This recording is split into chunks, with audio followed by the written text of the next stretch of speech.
This video is one that I've been meaning to do for the last few days because the DJI Osmo Pocket 3 had a recent firmware update which gave it two pretty awesome updates. And one of them is a little bit annoying. It's awesome, but it's annoying because it has limitations, which I kind of understand. I'll tell you about that in a second. But the other update is to do with the webcam, because obviously you can use the Osmo Pocket 3 as a webcam, but previous to the firmware update, you could only use it with the normal color profile, whereas now you can actually use it in D-Log-M. So if you live stream and you use something like OBS, for example, which is something that I tend to do, then you can have the Osmo Pocket 3 in D-Log-M, and then you can import your LUTs and just grade the footage as it would look if you were just doing any other video, which is pretty awesome because it's going to give you that quality that you want when you color grade your footage. So the other update is, like I said, brilliant, but it does come with limitations, and that is the fact that you can now zoom in to 40mm, and it's higher quality than if you were to use the 2x zoom. So I'm out and about and I actually want to see a comparison between just zooming in 2x and then zooming in to 40mm and see if there is a difference.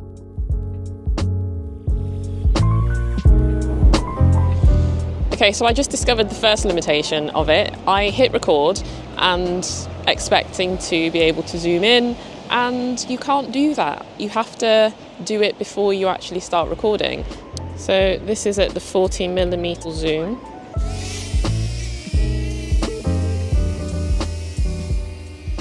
And if I do the 2x zoom, this is what it looks like. So we can get even closer. So this is how close I am at the moment. This is with the 2x zoom and the new zoom feature. And this is back down to 1x zoom with the zoom feature. So yeah, stop recording and then hit the zoom in.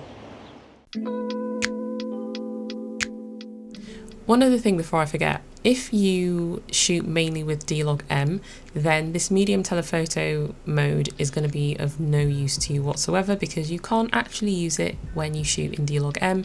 It only works in the normal color profile. It also doesn't work when you shoot in HLG either.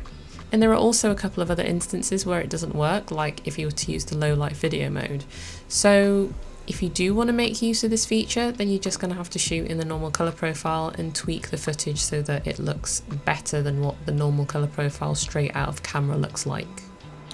So you know how you have dynamic framing so that you can place your subject anywhere in the frame, and then when you use the tracking feature, it'll keep that subject in that part of the frame so that you keep your framing. You can't use dynamic framing when you use the zoom. And again, I'm guessing that's just because of processing power and it just taking too much. But that is one of the other limitations of the new feature. But even with that being the case, it's still quite nice to have three distinct shot types. So you've got the wide, you've got a medium, and you've got a super close-up. So one of the other updates was also that there's now a breathing compensation feature. So when you enable that, the camera basically corrects the changes in the field of view, which is usually caused by shifting in the focus distance during recording. And then there were a couple of updates to the Mimo app and then some minor bug fixes. But for me, I think the biggest changes are the fact that you can shoot in D-Log-M with a webcam and then also this medium telephoto mode.